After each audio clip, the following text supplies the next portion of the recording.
Halo semuanya, saya Adib dan saya adalah mahasiswa jurusan Biologi Universitas Lampung. Nah, kali ini saya akan menjelaskan beberapa alat yang biasa digunakan untuk penelitian ekologi. Langsung saja ke video selanjutnya ya. Baik, yang pertama itu ada teropong. Kalian pasti sudah tidak asing lagi dengan alat yang satu ini kan. Karena jenis teropong itu banyak jenisnya, saya memilih teropong yang berjenisnya binokuler. Nah, kenapa? Karena teropong ini paling umum digunakan dan paling mudah pemakaiannya. Fungsinya itu untuk melihat objek yang letaknya sangat jauh, yang tidak bisa dilihat oleh mata normal. Kemudian cara kerjanya itu dengan cara biasanya memutar lensa yang ada di ujungnya, itu putar ke kanan untuk mendekatkan objek, sedangkan sebaliknya putar ke kiri itu untuk menjauhkan objeknya. Kemudian alat selanjutnya itu ada soil tester. Sesuai dengan namanya, soil tester ini berfungsi untuk mengukur nilai parameter yang terdapat dalam tanah, yaitu kelembapan, suhu, dan pH tanah. Kemudian cara kerjanya yaitu yang pertama, beri tanda pada tanah yang akan diukur. Kemudian hindari tanah yang memiliki batuan-batuan keras karena dapat membuat detektornya pecah dan merusak pH meter tersebut. Kemudian yang ketiga yaitu tancapkan ujung alat pH meter ke dalam tanah dan pegang bagian atas agar tidak jatuh. Lalu tunggu beberapa saat hingga angka pada pH meter tersebut stabil pada layar digital.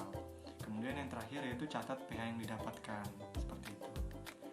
Baik, selanjutnya itu ada Secchi disk, yaitu alat yang berbentuk seperti kaset, bundar seperti ini, dan memiliki dua warna, yaitu warna hitam dan warna putih.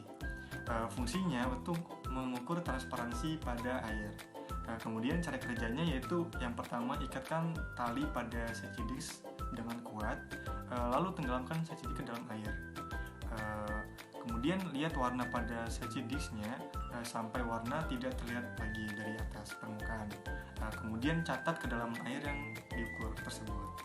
Alat berikutnya yaitu ada anemometer. Anemometer itu ada dua jenis. Yang pertama itu digital dan yang kedua itu manual. Namun pada video kali ini saya akan menjelaskan anemometer yang digital. Anemometer sendiri itu berfungsi untuk mengukur kecepatan angin dan mengukur arah angin. Kemudian cara kerjanya, yang pertama kita hidupkan dulu anemometernya, lalu akan tampil semua kategori pengukuran pada layarnya. Kemudian kita pilih ukuran yang kita inginkan, lalu tekan tombol hold. Lalu letakkan pada tempat yang berangin dan akan didapatkan hasilnya, lalu catat hasilnya. Kemudian alat selanjutnya yaitu ada plankton net, yaitu jaring yang telah disesuaikan dengan ukuran plankton yang akan diteliti. Fungsinya untuk menyaring air dan plankton yang ada di dalamnya. Kemudian cara kerjanya itu ada dua cara. Yang pertama itu ada horizontal dan yang kedua itu ada vertikal. Cara horizontal itu caranya pertama, masukkan plankton net ke dalam air, lalu masukkan plankton netnya itu sambil ditarik ke arah samping atau horizontal. Kemudian yang vertikal itu caranya, yang pertama itu masukkan plankton netnya yang sudah diberi pemberat sehingga dia jatuh ke bawah secara vertikal. Kemudian tarik plankton net secara konstan kecepatannya ke atas. Lalu alat yang keenam itu ada GPS. Pasti kalian udah tahu kan GPS itu apa dan udah nggak asing lagi buat kita semua.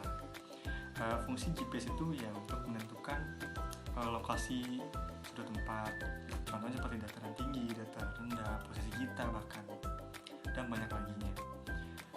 Terus cara kerjanya itu yang pertama, hidupkan GPS-nya dulu, lalu pilih titik tujuan pada GPS-nya. Kemudian kita akan mengikuti jalur yang ditampilkan pada GPS, seperti itu. Lalu ada luxmeter. Itu fungsinya untuk mengukur besarnya intensitas cahaya pada suatu tempat.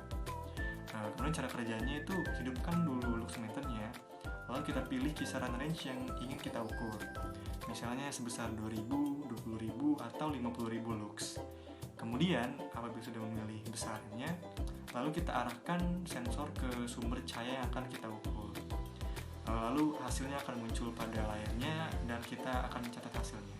Kemudian ada alat yang bernama sound level meter atau alat pengukur suara.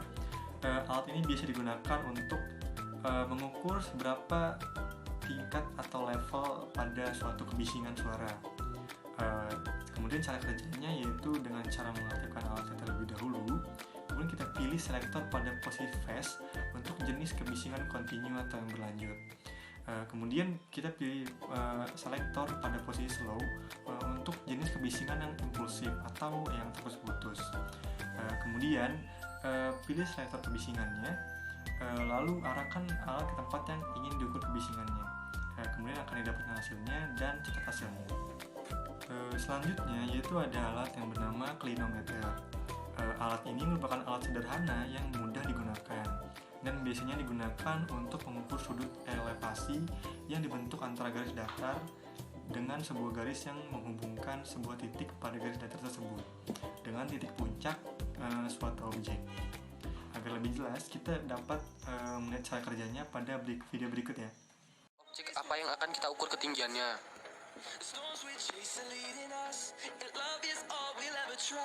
Kemudian, tentukan jarak objek dengan jarak orang yang akan mengukur ketinggian objek tersebut.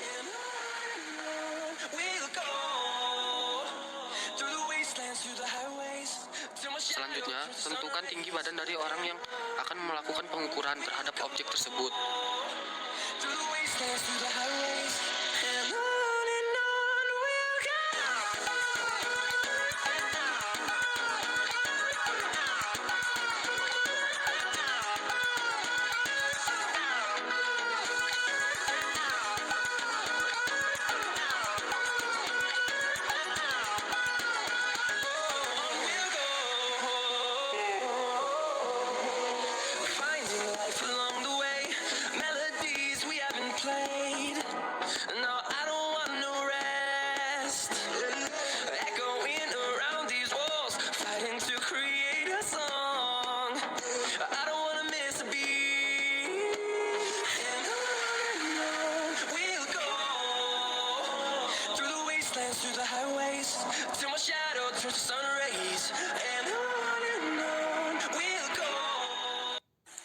Dari hasil pengukuran tersebut diperoleh data sebagai berikut. Cukup mudah ya cara menggunakan alatnya dan bahan-bahan juga tidak terlalu sulit untuk didapat. Kemudian yang terakhir itu ada Ekman Graph, yaitu alat yang berbentuk seperti capit dan berfungsi untuk mengambil sampel material yang berada pada dasar. Kemudian cara kerjanya yaitu pertama kita turunkan Ekman Graph terlebih dahulu dalam posisi terbuka. Ketika sudah sampai dasar atau tempat sampel yang akan diambil, kita tutup Ekman Graph-nya. Kemudian tarik secara perlahan ke atas dan sampelnya kita dapat. Baiklah teman-teman, tadi itu adalah penjelasan sedikit dari saya tentang beberapa alat pada lab ekologi. Semoga dapat menambah wawasan dan pengetahuan kalian. Thanks for watching dan dadah.